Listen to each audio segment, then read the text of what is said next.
Hello growing friends, it's the Organic Mechanic at Kel4Less, and I'm going to go over a quick review on how I use meals in my soils. When we custom mix or custom blend soils, I just want to give our viewers and our customers an idea of how we do it and the reason we do it and just why we do it. So I'm just going to lay out a scenario. I have a really nice deck area, and I would love to do some potted plants on my deck. I would love to do some raised beds off of my deck. So I'm real familiar with our local soils and what they contain and what they need to be amended with and things like that. So I'm just going to give you a quick rundown of how and why I use all these different mills in the soil that we use. So let's say I have a large pot. Let's say it will hold a couple yards of our custom mixed soil. So for instance, I'm going to go grab me some native soil from my backyard. I have a big garden area, and I always recommend people use native soil to start with, just because it's there, it's affordable, it probably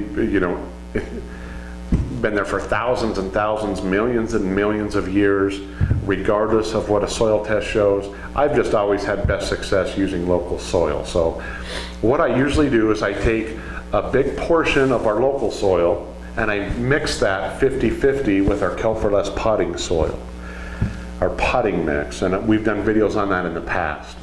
So I take half native soil, half potting mix, and then I mix about 2% of each meal into my soil. So let's just say I'm doing a 100-pound batch of potting mix and soil. So I got 50 pounds of native soil, 50 pounds of potting mix. So I'm going to take kelp meal, and I'm going to mix 2 pounds of kelp meal into my soil that I'm building. And I let that mix thoroughly and make sure it gets all mixed up. And the reason I do that is because kelp meal is a very diverse organic matter supplement, biostimulant, and slow release fertilizer. So we got the kelp meal in there, it's all mixed up.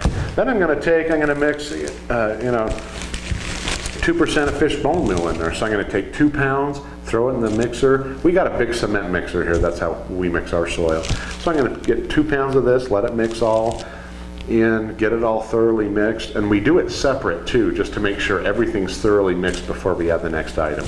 So a couple pounds of crab meal, again, that's per 100 pounds of soil. So 2 pounds of crab meal. When that's all thoroughly mixed, I'm going to add a couple pounds of our great locally produced, the freshest, highest protein alfalfa meal you can find. I'm going to mix a couple pounds of this in that as well. Let that thoroughly mix, get all spread around. Fish bone meal, I'm going to really add some natural phosphates, some slow release phosphates. Again, 2 pounds of this per 100 pounds of soil. Get that all mixed up. And last but not least, some cottonseed meal. And I'm just going to throw all these different meals in there at the same rate just to create an organic matter diversity within my soil.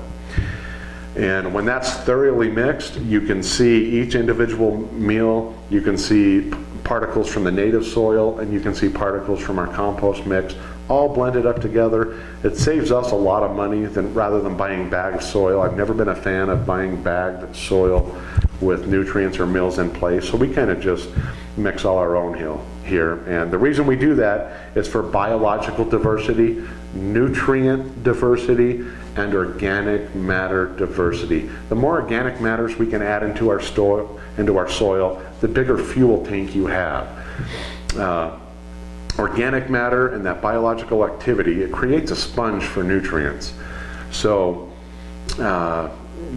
the nutrients that cannot be used by a plant but become available by bacteria and biological activity in the soil will actually soak into the organic matter, and it'll hold those nutrients like a sponge until a root comes in contact or the plant roots go out searching nutrients. That organic matter sponge will hold the nutrients in your soil for the plant to get at a better time. So instead of just having your nutrients wash out of your root zone every time we water. If we have real diverse organic matters in place, that creates a nice sponge to hold those nutrients. Because the last thing I want is the money we spent on nutrients to go up in the air, evaporate, or to get washed out by water and nutrient runoff. I don't want that. I want to have my soil a sponge to absorb those nutrients. And I'll tell you what, after several years of doing this, it's just phenomenal results. And what we learned is we're reusing soil. We're taking the soil from last year's grow, we re-amend it, we re-inoculate it, and we re-organic matter mill it. And so we can keep recycling the soil because we know it's so biologically diverse that one species can't get out of line that would cause a disease. And we really feel that that's a problem with a lot of root and soil-borne pathogens and diseases. We believe that we've allowed one species to get out of hand because of our growing practices.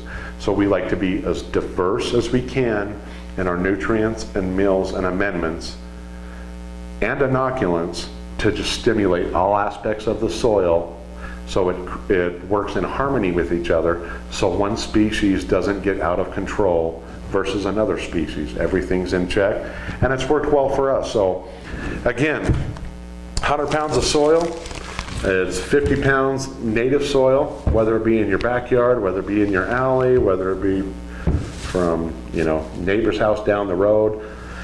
Take about 50 pounds of that, mix it with 50 pounds of Kelp for Less potting mix. It's a very good potting mix for plants. And then I put about 2 pounds of each meal per 100 pounds of soil.